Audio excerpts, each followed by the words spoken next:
You know Eric Massa, Democrat from the 29th District in New York. He was on the show many times in an effort to win that seat, and he did wind up winning that seat. And district that we literally had listeners call, email from that district saying there's no way in the world he can win. So, and he didn't take corporate money, so we liked Eric for that, etc. But now his departure from Congress has become absolutely bizarre. First, he came out and said, I had another cancer scare, right? And it is about his illness, and that's why he was leaving at the end of his term. And I came out on the show and I said, it sounds fishy, because he didn't say he had a recurrence of cancer. He said he had a cancer scare. And every other part of that statement didn't seem to make sense. Then we find out that there were possibly sexual harassment charges that were going to the Ethics Committee. And it turns out, yes, there were charges against him brought to the Ethics Committee. And it was not by just one staffer, it was by multiple staffers. And they were male staffers, okay?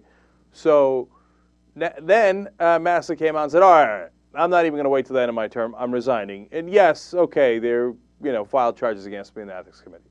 And I used salty language. And I was like, look, I know Massa, and he's a fighter. Like him or you don't like him, agree with what he's done here or not, he's a fighter. He ain't going to resign because he used a curse word and somebody didn't like it. No, that's crazy, right? So that wasn't it. So then it went from salty language to the next day, well, I might have done some touching that might have been viewed as inappropriate. What are you doing to me, Eric? What are you doing? Okay. So he says, well, I wrestled with him a little bit. So one guy rustled up his hair and I said, why don't I frack you instead of, they were at a wedding, instead of the bridesmaid, which they were apparently joking around about. Apparently he got some online supporters because of that, because he used the word from Battlestar Galactica. We live in a goofy world.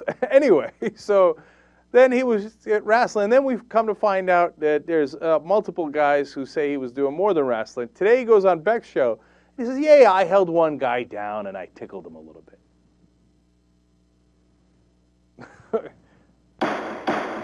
Okay, here's what your congressman should not be doing. Holding guys down and tickling them.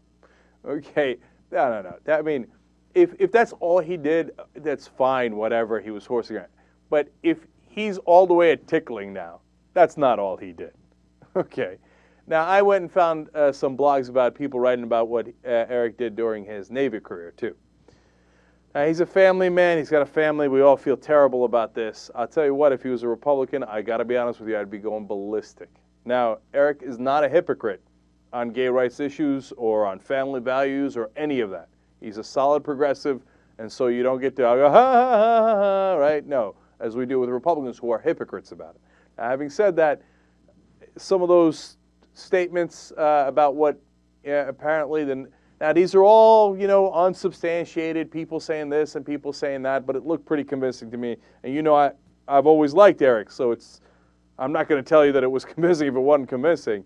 That seemed to indicate that he, on many occasions in his naval career, wound up tickling a couple of staffers.